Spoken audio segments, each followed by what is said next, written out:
you get knocked down and you got to get back up. You got to dust yourself off. Look, there's going to be some unpleasant moments in life. That's what it is. But you have to overcome it. I always kind of joke about it. Say, look, I'm sorry your mom burnt your birthday cake, but it's time to move on. Okay. You got to bury that and you got to press forward, because you know what? Life, it's not a dress rehearsal.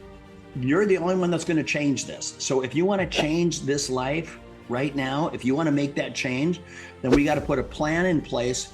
And you got to stick to the plan. And you know what? Let's take baby steps, because you've been talking about this plan of yours for the last 3, 4, 5 years.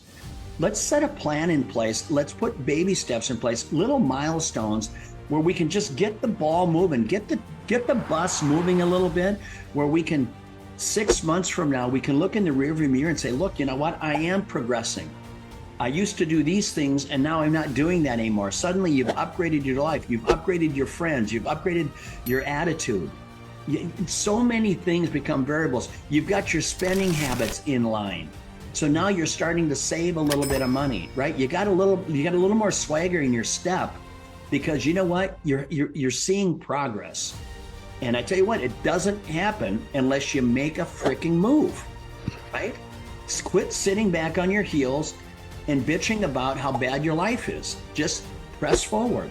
Yeah. And pressing forward aimlessly is not the answer.